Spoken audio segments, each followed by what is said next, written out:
MCQ ভুল ছিল, আমাদের ফিজিক্সেরও কোয়েশ্চেন ভুল ছিল, তাহলে সে কী এমন স্ট্যান্ডার্ডটা বানাইলো? আমরা ম্যান হলে ময়লা পানিতে কীভাবে পাড়ায় পাড়ায় পরীক্ষা দিব?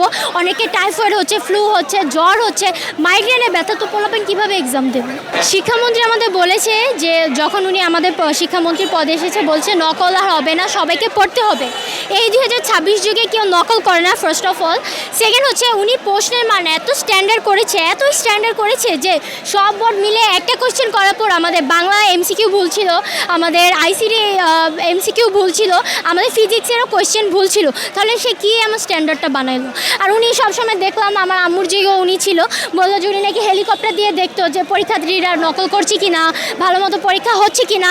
তাহলে শিক্ষার্থীরা এই যে ম্যান হলে পানি দিয়ে যখন পাড়ায় পাড়ায় পরীক্ষা দিতে যাচ্ছে, এত অসুস্থ অবস্থায় কোমর পর্যন্ত ভিজা লিখে দিয়ে আসছে, তখন শিক্ষামন্ত্রী কই? তাকে তো একবারও দেখলাম না আমাদের মতো পায়ে ভিজে শিক্ষার্থীদের চেক আউট করতে, যে তারা সুস্থ মতো পরীক্ষা দিচ্ছে কিনা, নকল হচ্ছে কিনা। শুধু মুখে মুখে বললেই কি হয়? মানছে না। আমার মনে হয় এটা একটা ইগোজনিত একটা ব্যাপার হতে পারে, নার্সিসিস্ট জনিত একটা ব্যাপার হতে পারে। এছাড়া আমার মনে হয় আমরা তো স্থগিত করতে বলছি, আমরা তো ক্যান্সেল করতে বলি না, কারণ এইচএসসি পরীক্ষা একদিন না একদিন আমাদের দিতেই হবে। আর আমাদের শিক্ষকরা আমাদের পক্ষে, কারণ আমরা তো পরীক্ষা দিচ্ছি, কিন্তু সেটা সুস্থ সবলভাবে দিব। আমরা ম্যান হলে ময়লা পানিতে কীভাবে পাড়ায় পাড়ায় পরীক্ষা দিব? অনেকে টাইফয়েড হচ্ছে, ফ্লু হচ্ছে, জ্বর হচ্ছে, মাইগ্রেনে ব্যথা, তো পোলাপেন কীভাবে এক্সাম দেবে? পড়ে যাচ্ছে আমাদের স্বনামধন্য কলেজ নটরডেম কলেজের সামনে, তো যাওয়াই যাচ্ছে না।